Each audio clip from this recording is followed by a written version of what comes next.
रघुनाथ दास छुटे गिए हरिदास ठाकुरेर चरणे पड़ेছে আমি তোমার হলাম।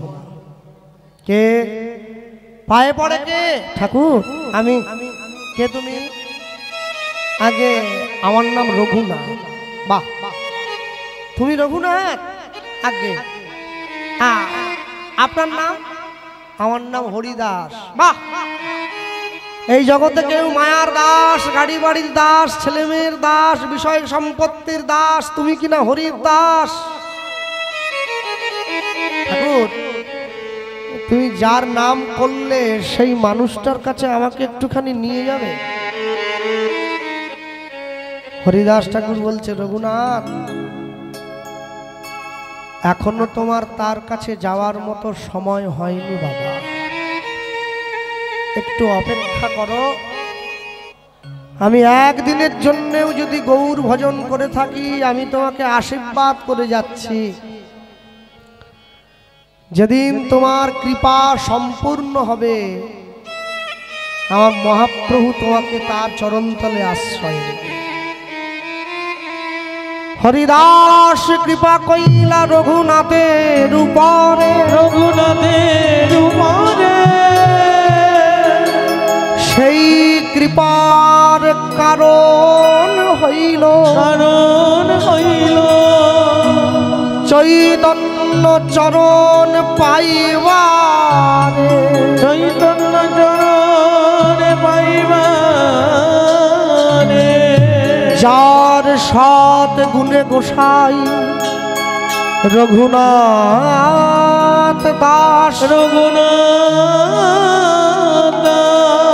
চৈতন্যে জন্মিল ভক্তি, জন্মিল ভক্তি, জন্মাইল বিশ্বাস, জন্মাইল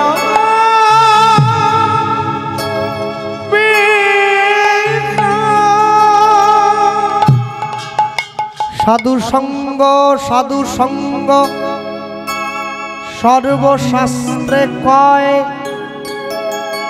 লব মাত্র সাধু সঙ্গ কৃষ্ণ ভক্তি প্রেম হয়, কৃষ্ণ ভক্তি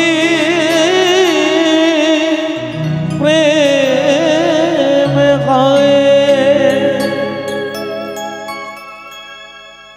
একজন লোক 10 জন কীর্তনিয়ার কাছ থেকে কীর্তন শিখেছে, বড় বড় কীর্তনিয়া, কিন্তু আসলে ভালো গাইতে পারছে না। মানুষ যখন গিয়ে জিজ্ঞাসা করছে যে বাবু তুমি কার কাছে শিখলে, সে বলছে দেখুন আমার তো একটা গুরু নয়, আমার অনেক গুরু। নামগুলো বলো দেখি। নাম যখন বলছে তখন সে দেখছে যাদের নাম বলছে সবাই ভালো ভালো কীর্তনের গায়ক গায়িকা। তাহলে সবাই যদি ভালো ভালো গায় এ পাচ্ছে না কেন? যাদের কাছে ও শিখেছে যখন তাদের কাছে গিয়ে জিজ্ঞাসা করলো, আচ্ছা গুরুদেব আপনারা এত ভালো গাইছেন কিন্তু আমি যখন আপনাদের শিক্ষাটা নিয়ে গাইতে যাচ্ছি আমি পাচ্ছি না কেন? তখন সকল গুরুরা মিলে বসে ছেলেটাকে একটা মজার কথা বললো, বলে শোনো বাবা তুমি কার কাছ থেকে শিখেছো এইটা বড় নয়, তুমি কি শিখেছো এইটা বড়। কোথা থেকে তুমি শিখলে এটা বড় নয়, কি শিখলে এইটা বড়। আপনি জীবনে কোথা থেকে শিখেছেন এটা বড় কথা নয়, আপনি জীবনে কার কাছ থেকে শিখছেন এইটা বড় কথা। দুর্যোধন পরামর্শ নিত কার কাছে? শকুনির কাছে। যুধিষ্ঠির পরামর্শ নিত কার কাছে? কৃষ্ণের কাছে। কি পরামর্শ নিচ্ছে এটা বড় নয়, কার কাছ থেকে নিচ্ছে এটা বড় কথা। তাহলে শকুনিকে কুটিল চক্রান্তকারী ব্যক্তি যিনি, তাকে শকুনি নাম আখ্যা দেওয়া হয়েছে। তাহলে কুটিল চক্রান্তকারী ব্যক্তির কাছ থেকে তুমি কি সৎ উপদেশ পাবে না? যার জন্যে 18 অক্ষহীনী সেনা হয়েও কুরুক্ষেত্রে একবারে বংশ ধ্বংস হয়ে চলে গেছে। নেই রাবণ কার সঙ্গ করে? রাবণ কুম্ভকর্ণের সঙ্গ করে, ইন্দ্রজিতের সঙ্গ করে, করে তো। বিভীষণ কার সঙ্গ করে? রামের সঙ্গ করে। সাধু সঙ্গ, সাধু সঙ্গ সর্বশাস্ত্রে কয়, যদি সাধু সঙ্গ নাও হয় যেন অবশ্যই সতের সঙ্গ হয়। সৎ সঙ্গে স্বর্গবাস, অসৎ সঙ্গে সর্বনাশ। সতের লোহা বোয়া ভালো, অসতের সোনা বোয়া ভালো নয়। হ্যাঁ, সব সময়ের জন্য জানবেন, মাথার ঘাম পায়ে ফেলে যদি 50 টাকা রোজগার হয়, সেই অর্থের মূল্য আছে। কেন? পরিশ্রমের উপার্জিত সম্পদ। আর লোক ঠকিয়ে যদি 50 লক্ষ টাকাও রোজগার হয়, সেই অর্থের কোনো মূল্য নেই, ওটা লোক ঠকানো পয়সা। আপনি যাকে ঠকিয়েছেন আপনি অপেক্ষা করুন। আপনি ভাবছেন আপনি জিতে গেছেন, না, সময় আপনাকে ঠকিয়ে দেবে, তার জন্য অপেক্ষা করতে হবে। ঠকতে আপনাকে হবেই, যাওয়ার জায়গা কোথাও নেই। যেদিন পৃথিবীর থেকে চলে যাওয়া হবে সমস্ত কিছুর হিসেব দিয়ে যেতে হবে। এতটুকু ফেলে রেখে যাওয়ার জায়গা থাকে না। এমনও লোক আছে যে দুপুরবেলা খাওয়া দাওয়া করে বিছানায় গিয়ে শুয়েছে, ভগবানের নামটা জপ করছে, ঘুমের মধ্যে প্রাণটা চলে গেল, এটাও মরণ। আর এমনও লোক আছে যে 10 বছর বিছানায় পড়ে আছে, পায়খানা পেচ্ছাপ করে গায়ে মেখে নিচ্ছে, মরতে চায় কিন্তু মরে না, এটাও জীবন। এ জীবনের কি দাম? যে জীবন থেকে আপনি কিছু পাবেন না। প্রত্যেকটা মানুষের জীবনে একটা করে লক্ষ্য বস্তু আছে। দেখুন, প্রত্যেকটা জীবের লক্ষ্য আছে। শিশুর দেখি যে লক্ষ্য মাতৃদুগ্ধ পানে, মাতৃদুগ্ধ পানে। মাতালের লক্ষ্য দেখি মদের সন্ধানে, মদের সন্ধানে। বানরের লক্ষ্য দেখি ফলেরই বাগান, ফলেরই বাগান। শকুনের লক্ষ্য দেখি ভাগাড়ের সন্ধান, ভাগাড়ের সন্ধান। শৃগালের লক্ষ্য মরা নিয়ে টানাটানি, টানাটানি। নিন্দুকের লক্ষ্য শুধু পরনিন্দা গ্লানি, পরনিন্দা গ্লানি। সতী খুঁজে পুঁজিবারে পতির চরণ, পতির চরণ। অসতীর লক্ষ্য হরে কিসে পরের মন, কিসে পরের মন। এই জগতে বারে বারে যেদিকেতে চাই, যেদিকেতে চাই। পৃথক পৃথক লক্ষ্যের মানুষ আমি দেখিবারে পাই, দেখিবারে পাই। কারো লক্ষ্য উচ্চ, কারো নিচ, অতি ঘৃণ্য, অতি ঘৃণ্য। কেহ বা বিদ্রুপের পাত্র, কেহ ধন্য ধন্য, কেহ ধন্য ধন্য। সব লক্ষ্য মাঝে কার লক্ষ্য শ্রেষ্ঠ বলে মানি, শ্রেষ্ঠ বলে মানি। যার লক্ষ্য আমার গৌর গোবিন্দের রাঙা চরণ দুখানি, গৌর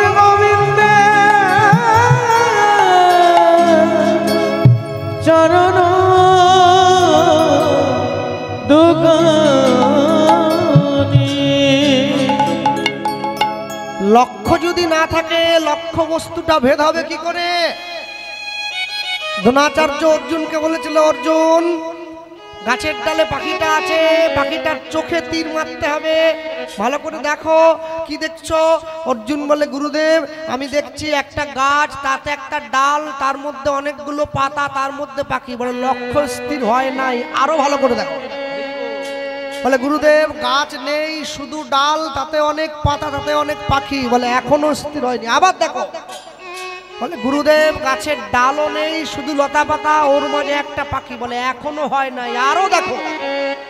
বলে গুরুদেব এবারে দেখতে পাচ্ছি শুধু পাতা, তার মধ্যে পাখি। বলে না না, আরো দেখো।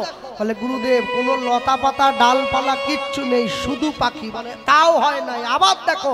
বলে গুরুদেব কিচ্ছু নাই, শুধু পাখির চোখ। বলে এইবার তীরটা মারো, এইবার মারো, তবে তো লক্ষ্য ভেদ করবে। বলে ভেদ করবে কি করে? জীবনের লক্ষ্য থাকতে হবে। জীবনকে এমন ভাবে তৈরি করবে, জীবনকে এমন ভাবে সাজিয়ে নিয়ে যাবে যে তুমি লক্ষ্য বস্তুর কাছে না গেলেও লক্ষ্য বস্তু তোমার সামনে এসে ধরা দিয়ে দেবে। কি হবে না? সারা জীবন প্রজাপতির পিছনে ছুটে লাভ নেই, প্রজাপতিকে ধরতে গেলে উড়ে পালিয়ে যায়। আমি বলি কি একটা ফুলের বাগান তৈরি করলে হয় না বাড়িতে? বাগানটা তৈরি করতে পারলে প্রজাপতি এমনি এসে ধরা দেয়, তখন যত খুশি দেখে নিও না। জীবনকে তৈরি করবে। জীবন এত সহজ নয়। তুমি তোমার লক্ষ্যে অবিচল থাকো। যারা থাকার তারা ঠিক থাকবে, যারা থাকার নয় তুমি জানবে তারা কোনোদিনই থাকার জন্য আসে নাই।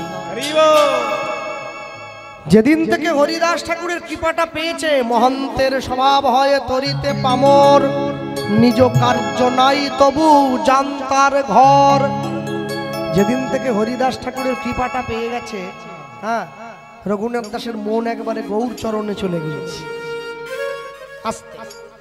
একটা জিনিস চিন্তা করুন, যারা ভাগবত পাঠ শুনতে যান দেখবেন যিনি পাঠক তিনি বলেন ভাগবত কে শুনিয়েছিল? পরীক্ষিত মহারাজ শুনেছিল। কে বলছিল? সুখদেব গোস্বামী বলছিল, তাই তো? সুখদেব গোস্বামী বক্তা, পরীক্ষিত মহারাজ শ্রোতা। কদিন ধরে বলেছে? 7 দিন, সকলের মুখস্থ। আরেকবার চিন্তা করুন, ভাগবত কিন্তু মর্তের মাটিতে 2 বার প্রকাশ হয়েছে। আরেকবার প্রকাশ হয়েছে কোথায়? নৈমিষারণ্যে, যেখানে সুত গোস্বামী বক্তা, 60,000 ঋষি তারা শ্রোতা। 60,000। কারো বয়স 10,000 বছর, কারো বয়স 20,000 বছর, তারা শুনছে। বলছে কে?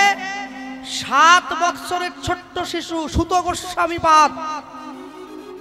হ্যাঁ, এমনও ঋষি সেই ভাগবতের সভায় বসে আছেন যিনি রামচন্দ্রের বিয়েতে বরযাত্রী গিয়েছেন, তিনি শুনছেন ভাগবত। সুত গোস্বামী বক্তা, শ্রোতা কত বললাম? 60,000। এখানে কত শ্রোতা? 600। কত ক্যাজমেছি? হ্যাঁ, 60,000 শ্রোতা বসে আছে। মাইক মেশিন ফেশিন কে? অ্যালোসিস ফ্যালোসিস, তাও তো মাইকই নেই, আর কিসের সাউন্ড? হ্যাঁ, 7 বছরের ছেলের গলায় কত জোর থাকতে পারে? 60,000 লোককে ভাগবত শোনাচ্ছে। একবার চিন্তা করলেন না, যেখানটায় বসে ভাগবতটা শোনা হচ্ছে জায়গাটার নাম কি বলে গেলাম? নৈমিষারণ্য। অরণ্য মানে বন। নিমিষ থেকে নৈমিষ শব্দটা এসেছে। নিমিষ শব্দের এক পক্ষান্তর বহুলিঙ্গের দ্বিতীয় বাচক বিশেষণ নৈমিষ। নিমিষ মানে চোখের পলক। নিমিষ থেকে নৈমিষ শব্দ, যেখানে গুনতিরও বেশি চোখের পলক আছে। 60,000, তাহলে 60 দুগুণে 6 দুগুণে 12, 1,20,000 চোখ। 1,20,000 চোখ তাকিয়ে আছে একজনের দিকে। পরিবেশটা এত নীরব, একজনের চোখের পলক পড়লেও শব্দ পাওয়া যায়, তাকে নৈমিষারণ্য বলা হয়। তোমরা বসে কে চপ খাবে, কে পেঁয়াজি খাবে, কে চঙা খাবে, কে কি খাবে, সব গল্প। হরি নামে বসে যত গল্প। হ্যাঁ, ওরে গল্প রে। দেখো এখনো গল্প, এখনো দেখো, আমার দিকে দেখো না, দেখো। হ্যাঁ, কি গল্প একবারে ভাবা যায়। ভক্তমন্ডলী, ভক্তিমতী মায়ের রঘুনাথ দাস ঘরে ফিরে এসছে। গৌর চরণে মন তো চলে গিয়েছে অনেক আগে, দেহটা পড়ে আছে, শুধুমাত্র গৌরের জন্য ব্যাকুল। আর এই যে গৌরের জন্য ব্যাকুল হয়েছে, বাবা জ্যাঠা পরিবারের সকলে চিন্তায় পড়ে গেছে। ছেলেটা কি সত্যি সত্যি চলে যাবে? না না না, ওকে ওকে ওকে ওকে আটকে রাখতে হবে। ওকে আটকে রাখো গো, ওকে আটকে রাখো। কি করে আটকে রাখবো? ওকে একটা বিয়ে দাও। যৌবনে পা দিয়েছে রঘুনাথ, রঘুনাথকে বিয়ে দিয়ে দাও। বিয়ে দিয়ে রঘুনাথকে ঘরে সুন্দরী স্ত্রী এনে দাও। যদি সুন্দরী স্ত্রী এনে দাও তাহলে কি হবে? রঘুনাথ গৌর ভুলে যাবে, গৌর ভুলে যাবে, গৌর ভুলে যাবে, গৌর ভুলে যাবে, গৌর ভুলে যাবে,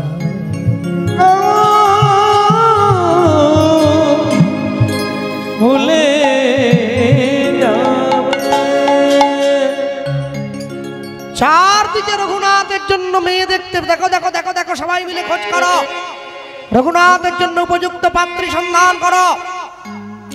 সবাই মিলে রঘুনাথের জন্য উপযুক্ত পাত্রী সন্ধান করছে। প্রত্যেক দিন রঘুনাথ দাসের গৃহে একটি বিধবা মা আসতো রঘুনাথ দাসের ঘর পরিষ্কার করার জন্য। যে মায়ের নাম ছিল রেবতী দাস। তার একখানি সুন্দরী মেয়ে ছিল, মেয়েটির নাম হচ্ছে কমলা। রূপে লক্ষ্মী, গুণে সরস্বতী। হ্যাঁ, রঘুনাথ দাসের বাবা জ্যাঠা যখনই রেবতীকে দেখেছে মনে পড়ে গেছে মেয়ে একটা আছে ওর, ওকেই বিয়ে দিয়ে আনতে হবে। কেন, গরিবের মেয়ে যেমন বলবো তেমন চলবে, কি তাই না? রেবতী, কালকে সকালবেলা তুমি একটু ঘরে থাকবে, আমরা দুই ভাই তোমার বাড়িতে একটু যাবো। জমিদার মশাই যাবেন? আমার মতো গরিবের বাড়িতে আপনার মতো জমিদার যদি যায় তাহলে আমার তো জনম ধন্য হয়ে যাবে। বড় লোকের বাড়িতে গরিব যদি আত্মীয় হয়ে যায় বড় লোক খুশি হয় না, কিন্তু গরিবের বাড়িতে বড় লোক যদি আত্মীয় হয়ে আসে গরিব বড় খুশি হয়। জমিদার মশাই এসেছেন পালকিতে করে, এসে রেবতী দাসের বাড়ির দরজায় দাঁড়িয়েছেন। মেয়েটি এসেছে, মা প্রণাম করো, জমিদার মশাই এসেছে। কমলা বেরিয়ে এসে দুই ভাইকে প্রণাম করছে, দুই জমিদার মশাইয়ের পায়ে হাত দিয়ে প্রণাম করছে। শোনো কমলা, তোমায় একটা কথা বলবার জন্য এলাম। কি কথা? আগে বলুন না। বলছিলাম কি, একটা অনুরোধ করব, রাখবে মা? বলো কি অনুরোধ? হাতটা বাড়িয়ে। যেই হাতটা বাড়িয়ে দিয়েছে জমিদার মশাই দুই ভাই কমলাকে বলছে, মা তুমি যাবে আমাদের ঘরে, আমাদের ছেলের স্ত্রী হয়ে, আমাদের পুত্রবধূ হয়ে। মেয়েটার চোখে জল এসেছে। কেন? মানুষ এক কাঁধে আনন্দে, এক কাঁধে দুঃখে, আজকে আনন্দে কাঁদছে। রঘুনাথের মতো এহেন মানুষকে, এহেন পণ্ডিত, এহেন সুপুরুষ জমিদার, তাকে আমি স্বামী হিসেবে পাবো, এ কি আমার কম সৌভাগ্যের কথা? এ কি আমার কম বড় সৌভাগ্যের কথা? এই যেই কথা বলেছে, দুই ভাই মেয়েটিকে ডেকে বলছে, জানো তো মা, তোমাকে কোনো কাজ করতে হবে না, বাসন মাজতে হবে না, কাপড় কাচতে হবে না, ঘর গুছাতে হবে না, তুমি শুধু একটা কাজ করবে। কি করবে? তুমি তোমার রূপ দিয়ে, যৌবন দিয়ে, দেহ দিয়ে, মোহ দিয়ে, মায়া দিয়ে রঘুনাথকে আটকে রাখবে, রঘুনাথ যেন ঠাকুর ঘরে না যায়। অসম্ভব! আপনারা কি বলছেন? না না না না, এই বলতে পারেন না। শুনুন, রঘুনাথ যদি নেশা করত আমি ছাড়িয়ে দিতাম, রঘুনাথ যদি অসৎসঙ্গ করত আমি ছাড়িয়ে দিতাম, কিন্তু রঘুনাথ তো গৌর ভজন করে।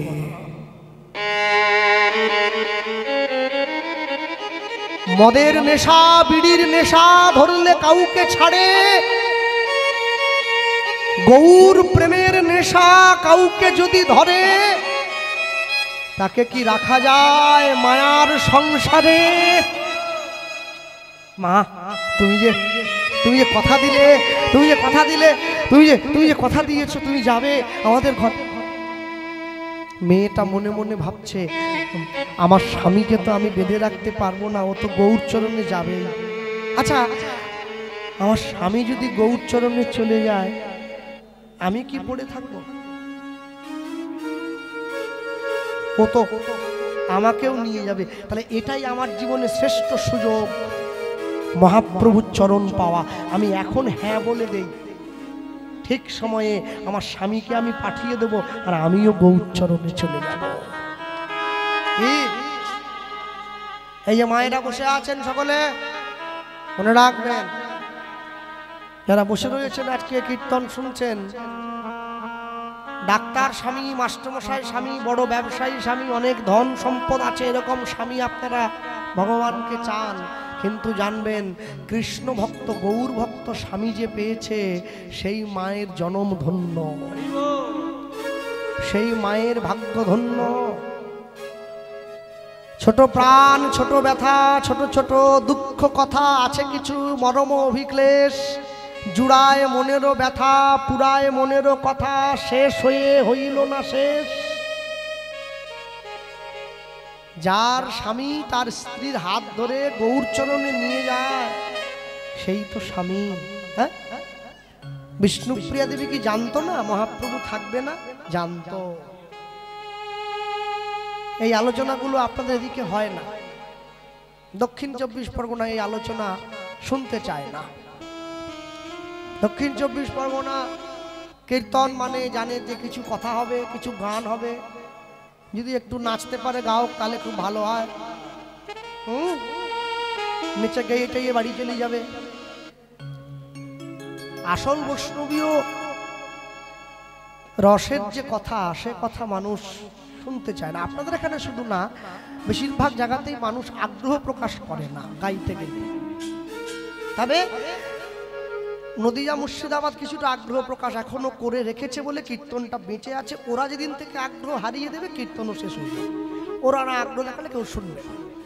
আপনারা কি ভাবলেন বিষ্ণুপ্রিয়া দেবী জানতো না মহাপ্রভু থাকবে না? সত্যি জানতো। জানতো যে আমার স্বামী থাকবে না, এ চলে যাবে, এ তো আমার জন্য নয়, এ সবার জন্য। যখন বিয়ে হতে মহাপ্রভু যাচ্ছে, বর কি প্রথমে গিয়েই বিয়ের মণ্ডপে ওঠে নাকি? আগে একটু বসার জায়গা দিতে হয় না? তারপরে তো লগ্ন এলে যায়। মহাপ্রভুকে যেখানে বসতে দেওয়া হয়েছে সেইখানে পাশ থেকে একটা পাতা নিয়ে, মণ্ডপটা সাজানো আছে তো, একটা পাতা পেড়ে নিজের চোখের কাজল দিয়ে মহাপ্রভু লিখে দিয়েছে, বিষ্ণুপ্রিয়া আমি কিন্তু সংসারে থাকবো না, এখনো সময় আছে, তুমি বিয়েটা ভেঙে দাও। পাতাটা মুড়িয়ে কার হাতে দিয়েছে? বিষ্ণুপ্রিয়ার সই কাঞ্চনার হাতে। কাঞ্চনা বিষ্ণুপ্রিয়ার কাছে নিয়ে যেতে যেতে পথে দাঁড়িয়ে একটু খুলে দেখছে, দেখি তো কি লেখা আছে। খুলে দেখে বিষ্ণুপ্রিয়াকে গিয়ে বলছে, তুই আগে এই বিয়ে বাতিল কর, সারা জীবন কাঁদতে কাঁদতে দিন যাবে তোর, তোকে লোকে দোষী করবে, তুই তো অপয়া হয়ে যাবি, তুই কুলোটা হয়ে যাবি, তুই দ্বিচারিণী হয়ে যাবি। ওরে তোর স্বামী ঘরে থাকবে না, এখন থেকে লিখে দিচ্ছে। বিষ্ণুপ্রিয়া বলে, আমি জানি সে ঘরে থাকবে না। তাহলে জানতে জানতে তার স্মৃতিতে সিঁদুরটা দিবি, তার দেওয়া সিঁদুর তুই তুলবি কেন? বলে জানতে জানতে তার দেওয়ার সিঁদুরটা স্মৃতিতে নেব কেন জানিস? জগতের যত মেয়ে মানুষ, যত নারী, যত মা, সকলে যতই আমাকে গালমন্দ করুক, যতই কটু কথা বলুক না কেন, মহাপ্রভুর নামে সিঁদুর পরবার অধিকারটা কোনো নারীর থাকবে না, শুধু বিষ্ণুপ্রিয়ার থাকবে। এই জন্যই তো করব, এই জন্যই তো ভালোবাসবো। প্রভু ইচ্ছা ছিল চিতে এই প্রেম আশা দিব, মাতাইব ধরাধাম চলিয়া যাইবে তুমি পড়িয়া রব। এই অভাগিনীর পুরিল না মনস্কাম, সাদ ছিল চিতে তোমা প্রেম মুই, আশা দিব দুজন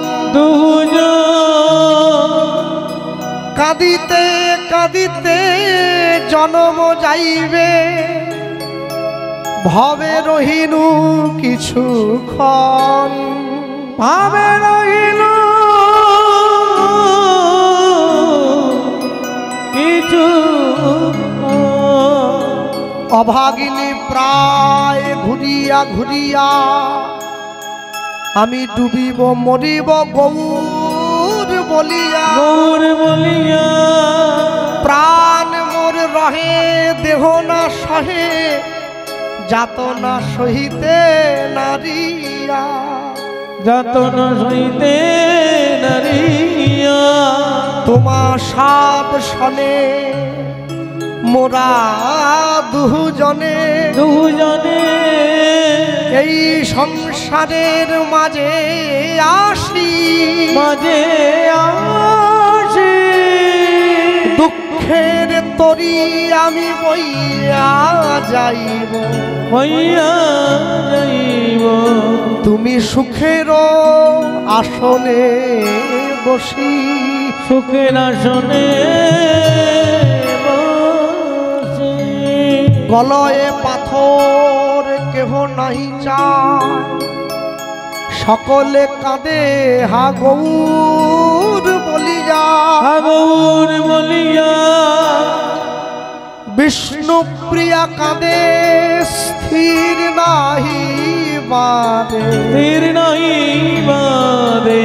ওগো পাষাণ গেল যে গলিয়া, পাষাণ গেল যে গলিয়া। এই অধৈনী প্রাণে অভাগিনী হইয়া রহিব তোমার চরণ পাশ, কাঁদিতে কাঁদিতে মোর জনম যাইবে, জনম যাইবে। ওগো কাঁদিছে এলোচন দাস, কাঁদিছে কাঁদিছে এলোচন দাস। সকলে জানেন তো আপনারা, সবাই যখন গৌর দেখার জন্য ছুটে চলে গিয়েছে, মহাপ্রভু অনুমতি দেয়নি বিষ্ণুপ্রিয়াকে, তুমি যাবে না, বাকি সবাই যাবে। কি নিমাই সন্ন্যাসে হয় না? সবাই চলে গিয়েছে শান্তিপুরে অদ্বৈত আচার্যের ঘরে, বিষ্ণুপ্রিয়া পড়ে আছে, একা একা বসে কাঁদছে, ঘরের দরজাটা বন্ধ করে দিয়েছে, কেউ নেই নবদ্বীপে। এমন সময় এসে দরজার বাইরে টোকা দিয়ে ডাকছে বিষ্ণুপ্রিয়া, কে কে? আমি মহাপ্রভু, দরজাটা খোলো। ছুটে গিয়ে দরজাটা খুলে দিয়েছে, গৌর হরি, সবাই তোমাকে দেখার জন্য ছুটে গেল, তুমি আমার কাছে ছুটে এলে। না না, শান্তিপুরে অদ্বৈত আচার্যের ঘরে যে আছে সে গৌর হচ্ছে গৌণ, তোমার সামনে যে দাঁড়িয়ে আছে সে তো মুখ্য। তাহলে আমার যেতে দিলে না কেন? কেন দেইনি জানো? সবার থেকে দূরে না করলে তোমাকে মনের কথাটা বলবো কি করে? আমায় অনুমতি দাও, আমি সন্ন্যাসী হব। দেখবেন পদে আছে, জয় শচীনন্দন জয় গৌর হরি, বিষ্ণুপ্রিয়ার প্রাণনাথ নদিয়া নবদ্বীপ বিহারী। রঘুনাথ দাসের বিয়ে হয়ে গেছে, সকলে আশীর্বাদ করে রঘুনাথকে ফিরে চলে গেছে। ফুলশয্যার ঘরে স্ত্রী বসে আছে। রঘুনাথ দাস যখনই ঘরে প্রবেশ করল, রঘুনাথের স্ত্রী পালঙ্ক থেকে নেমে এসে রঘুনাথ দাসকে প্রণাম করছে। রঘুনাথ দাস তার স্ত্রীকে জীবনের প্রথম শিক্ষাটা দিয়ে দিচ্ছে, দেখো কমলা, তাকিয়ে দেখো, আজ আমাদের ফুলশয্যা, পালঙ্কটা ফুল দিয়ে সাজানো হয়ে আছে। বলে হ্যাঁ, শোনো, মানুষ যেদিন ফুলের ওপরে ঘুমায় সেদিন তার ফুলশয্যা হয়, আর ফুল যেদিন মানুষের ওপরে ঘুমায় সেদিন তার অন্তিম শয্যা হয়। তুমি কোনটা চাও? যেই কথা বলেছে তখন রঘুনাথ দাসের স্ত্রী বলছে, আমি চাই ফুলটা মালা হয়ে তোমার গলায় থাকুক। রঘুনাথ দাস হাতটা বাড়িয়ে দিয়েছে, আমায় কিছু দেবে না? হ্যাঁ। আস্তে আস্তে মানুষ যখন মরে যায় তাকে খই ছড়িয়ে নিয়ে যায়, অনেকে গোবর জল দিয়ে উঠোনটা পরিষ্কার করে, যেখানে মরা থাকে সেইখানে। এর দুটো যুক্তি আছে। বিজ্ঞান বলে যে মানুষ যখন মারা যায় তার দেহ থেকে নানা রকম রোগ জীবাণু নির্গত হয়, ব্যাকটেরিয়া আছে না, ভাইরাস, সমস্ত নির্গত হয়। তা গরুর গোবরে সেই শক্তি আছে যত রকমের জীবাণুকে ধ্বংস করতে পারে। তাই গোবর জল দিয়ে উঠোনটা সুন্দর করে বুলিয়ে দেওয়া হয়, গোবর জলে ছড়া দেওয়া হয় যাতে সমস্ত জীবাণু নাশ হয়ে যায়। কিন্তু শাস্ত্র অন্য কথা বলে। শাস্ত্র এই কথাই বলে যে গরুর গোবর, একটা গাভী মাতা, যে গাভী গোবিন্দের প্রিয়, গোবিন্দের কাছে থাকে, তাহলে গাভী যদি গোবিন্দের এত প্রিয় হয়, গাভীর গোবর থেকে জলের সঙ্গে মিশিয়ে সেই জল ছড়া দিলে মানুষের মুক্তি লাভ ঘটে। তাহলে একবার ভেবে দেখুন যে যে গাভী গোবিন্দের কাছে আছে তার গোবরও পর্যন্ত মানুষকে মুক্তি দিতে সাক্ষাৎ স্বয়ং কর্ম করে যাচ্ছে, গোবর পর্যন্ত সেই কাজটা করে। তাহলে যে গাভী আমাদের ঘরে আছে সে গোবিন্দের কত প্রিয় পাত্র, তার সেবা করতে পারলে না জানি গোবিন্দ চরণ অনায়াসে লাভ করা যায়। এই জন্য গাভী সেবা মানে শুধু গোমাতা সেবা নয়, গাভী সেবা মানে গোবিন্দকেও সেবা করা। গাভীর অঙ্গ মাঝে সেও তো রয়েছে। হ্যাঁ, দেখবেন যত বৃন্দাবনের গোজো মায়েরা আছে সবার বাড়িতে গোশালা আছে, গরু গাভীকে লালন পালন করে। গরুর গলায় তারা দড়ি পর্যন্ত দেয় না। কেন? গরুর গলায় দড়ি দিলে তাদের বিশ্বাস আমাদের গোবিন্দ কষ্ট পাবে, তাই গরুর গলায় দড়িও তারা দেয় না। হ্যাঁ, গোবিন্দের প্রিয় পাত্র এতটাই প্রিয়, তার গোবর পর্যন্ত মানুষের মুক্তি দিতে কাজে লেগে যায়। কতটা প্রিয় সে হয়েছে গোবিন্দের কাছে, এটা ভেবে দেখতে হয়। এটা ভাবতে গেলে রাত্রি প্রভাত হয়ে চলে যায়। হ্যাঁ, গরুর গোবরের যে মূল্য আছে, আমরা মানুষ হয়ে আমাদের জীবনের সেই মূল্য আমরা নির্ধারণ করতে পারিনি গোবিন্দ চরণে। হ্যাঁ, হাতটা বাড়িয়ে দিয়েছে, আর যখনই হাতটা বাড়িয়ে দিল রঘুনাথ দাস বলছে কিছু দাও। রঘুনাথ দাসের স্ত্রী বলছে তোমাকে যদি দিতে তো আমার তো দেওয়ার কিছু নেই, তবে একটা জিনিস দিতে পারি। কি জানো? নারী জাতির জীবনে সব থেকে বড় হচ্ছে তার সম্মান। আমার এই চরিত্র, আজ থেকে আমার এই সম্মানের দায়িত্ব আমি তোমার হাতে তুলে দিলাম। মম জীবন যৌবন মম অখিল ভুবন, মম জীবন যৌবন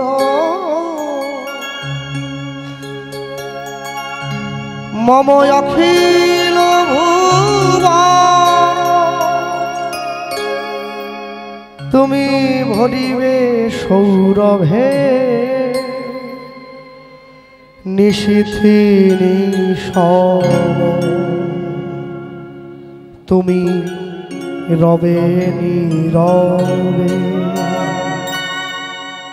হৃদয়ে মম, তুমি রবে নীরবে নিবিড় নিশীথ পূর্ণিমা নিশীথে নিশব, তুমি রবে নীরবে। রঘুনাথ দাস বলছে আমি তোমার কাছে এসব চাই না, একটা জিনিস আমি চাই, আমাকে একটা অনুমতি দিতে পারো? কি অনুমতি? ওই তাকিয়ে দেখো, আমি তোমার কাছে চাইছি আমি গৌর বরণ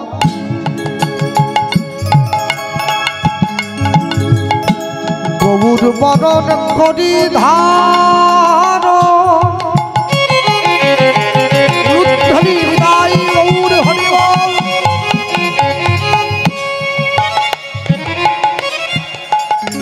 আমি রাখব হিয়ার মাঝে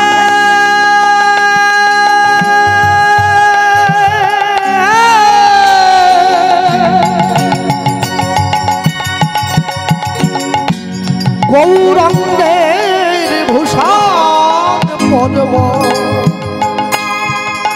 আমার যেখানে সাজে নিতাই গৌর হরি হরি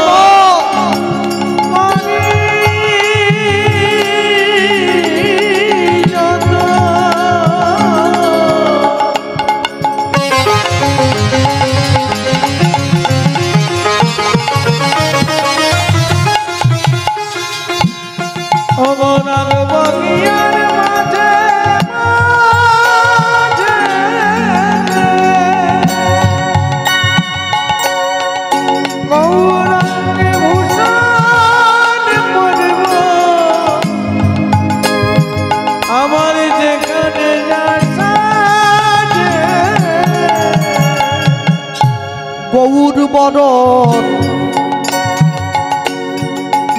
গোরচনায় গোরা গোরা লিখব ওই না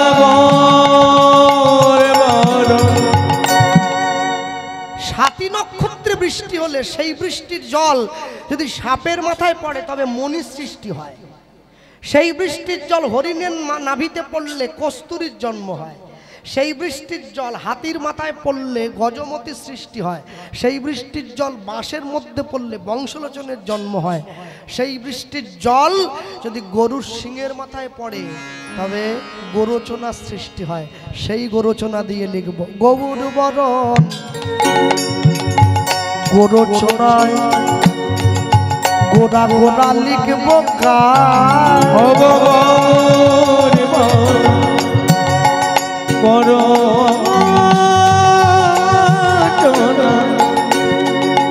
গোরা গোরা লিখব গায়ে আমি গৌর বলে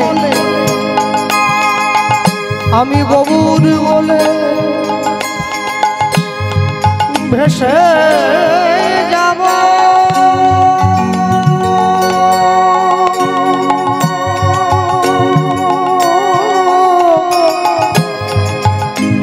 সেই সোনা সোনা সোনা নদিয়া আমি গৌর বলে ভেসে যাব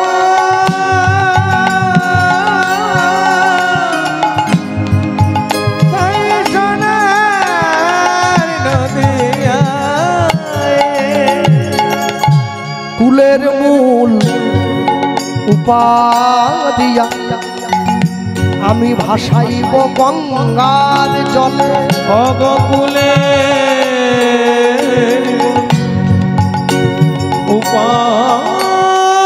উপাদিয়া ভাসাইব গঙ্গার জলে আমি গৌর বলে আমি গৌর বলে আমি গৌর বলে আমি গৌর বলে আমি গৌর বলে জীবন জ্বলবা সব সপিব চরণ তলে আমি গৌর বলে জীবন